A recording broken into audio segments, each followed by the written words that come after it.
Mr. Thatcher Anderson delivering Aeneas carries Anchises.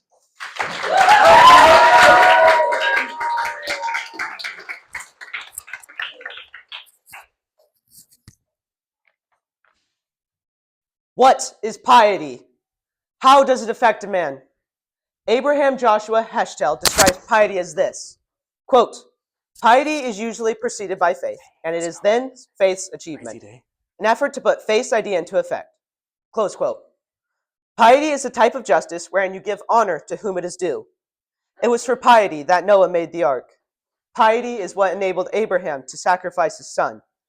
Piety is why the apostles were able to preach the gospel through persecution. And for the sake of piety, Christ did suffer. Now follow me as I lead you through one of the most well-known examples of piety. Plumes of black smoke blot out the sky above, while the flames of Troy light up the night. Bodies are strewn about the street, and Greek footfalls splash in streams of hot blood. The clash of swords and battle resounds. Spears and arrows descend like rain, striking down Trojan warriors. But Aeneas, perched on the roof of the Trojan castle, after witnessing the horrible death of Priam and his son, brutally cut down by the son of Achilles, remembers his own father, his wife, and his son. Then suddenly, before his eyes, appears his mother, Venus, the goddess of love and beauty in all her glory. Her beautiful voice sings out, "Why such fury? Where is the love you bore from me once? Why don't you look to where you left your father, Anchises, spent with age?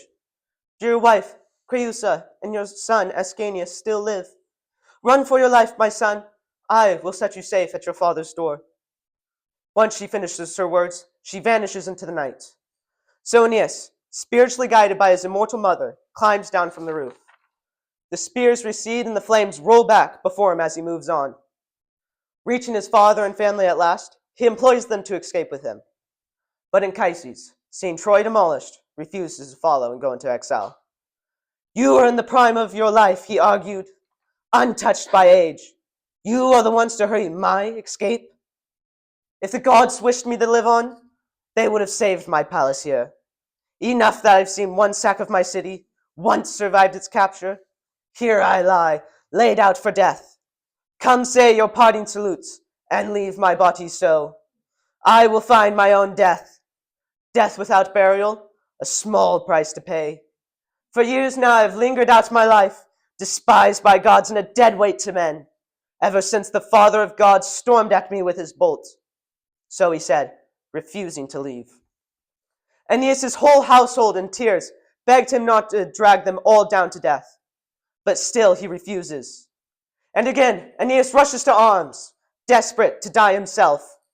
As Aeneas strapped on his sword and shield, Creusa, his wife, throws himself before Aeneas and pleads. "If you are going off to die," she begs, holding up her little son, "then take us too, to face the worst together. But if you trust in the arms you buckle on, your first duty should be guard the house. Desert us now? To whom?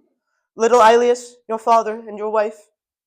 So Creusa cries, when all of a sudden an omen strikes. A bright flame ignites on her son's hair, but it does no harm.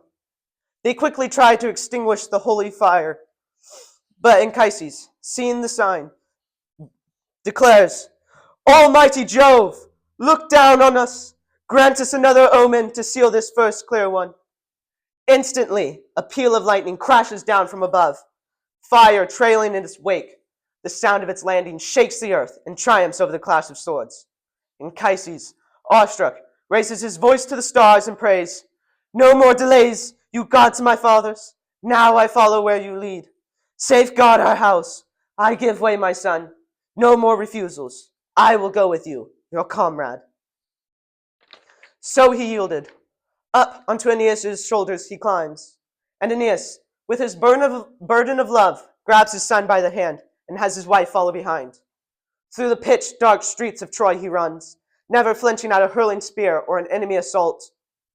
Finally, reaching the gates at last, thinking he is safe, he hears the march of feet.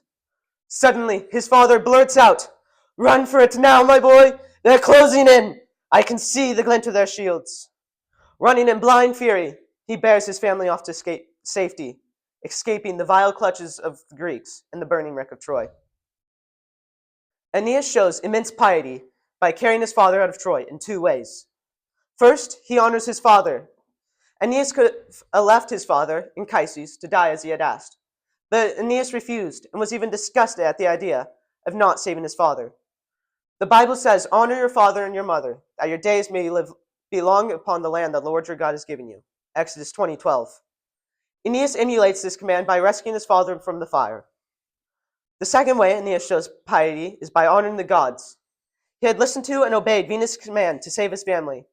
He put his life at the risk in doing so. He cared so much about obeying the gods that he would do what they asked, even if it meant he could lose everything. Just like Abraham with Isaac. We too can show the same piety as Aeneas by obeying our father and mother and submitting to their rules and disciplines, giving them the respect they very much deserve. By loving and worshiping God, following where he leads, and obeying his voice, giving thanks to him in everything, good or bad, we show piety even greater than Aeneas's. Thank you.